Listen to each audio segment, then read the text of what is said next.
হুনহেৰ কংস দুৰাচাৰ নিৰ্দোষী কৰ অত্যাচাৰ জগতৰ পতি হৰি হল অৱতাৰ পাপী তই নাপাবি নিস্তাৰ পাপী তই নাপাবি নিস্তাৰ ভকতে বৎসল হৰি নাৰায়ণ নাৰায়ণ নাৰায়ণ আহক দেৱৰ্ষি প্ৰণাম গ্ৰহণ কল্যাণ হওক ৰাজন কল্যাণ হওক মই এইমাত্ৰ শুনিবলৈ পালোঁ দৈৱকীৰ গৰ্ভজাতে প্ৰথম সন্তানটি যেতিয়া বসুদেৱে তোমাৰ হাতত অৰ্পণ কৰিছিল তুমি বোলে তাক বধ নকৰি উভতাই পঠালা ৰাজন হয় দেৱৰ্ষি কাৰণ প্ৰথম সন্তানৰ কোনো আৱশ্যক নাই আকাশবাণী কৈছিল দৈৱকীৰ গৰ্ভজাত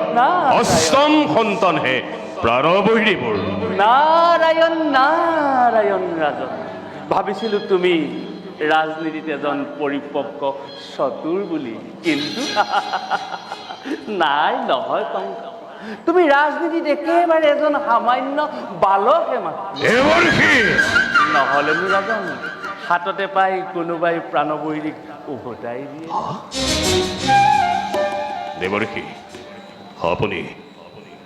আপুনি কি ক'ব বিচাৰিছে মই একো বুজিব পৰা নাই দেৱৰ্ষি নাৰায়ণ ৰাজন চোৱা মোৰ হাতত থকা এই পদুম পাহিলৈ চোৱা তুমি এই পদুম পাহি যদি প্ৰথমৰ পৰা গণনা কৰি যোৱা প্ৰথম দ্বিতীয় তৃতীয় ক্ৰমে ক্ৰমে আহি অষ্টমতেই অন্ত হ'ব নহয়নে ৰাজন আকৌ যদি তুমি চোৱা অষ্টমৰ পৰা সপ্তম এনেধৰণে যদি ক্ৰম অনুযায়ী আহা ই আহি প্ৰথমতেই অন্ত হ'ব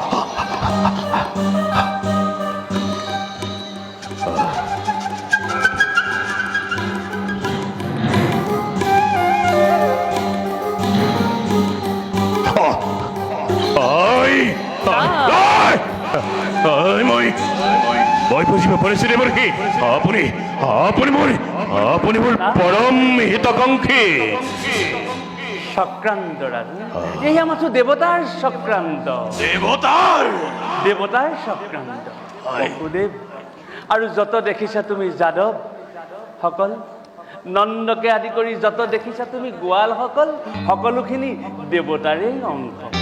আৰু প্ৰতিজনে ভাবি আছে চিন্তি আছে একমাত্ৰ কংসৰেই ধ্বংস নহয় কংস দেৱৰ্ষি নিৰ্বোধ নহয় কংস ধ্বংস কৰিব যাদৱবংশ কি বুজিবি কংস তই ঈশ্বৰৰ চালনা ৰাজন আমি এতিয়া বিদায়হে মাগিছো হুনহেৰ কংস দুৰাচাৰ নিৰ্দোষী কৰ অত্যাচাৰ জগতৰ পতি হৰি হল অৱতাৰ পাপী তই নাপাবি নিস্তাৰ পাপী তই নাপাবি নিস্তাৰ নাৰায়ণ নাৰায়ণ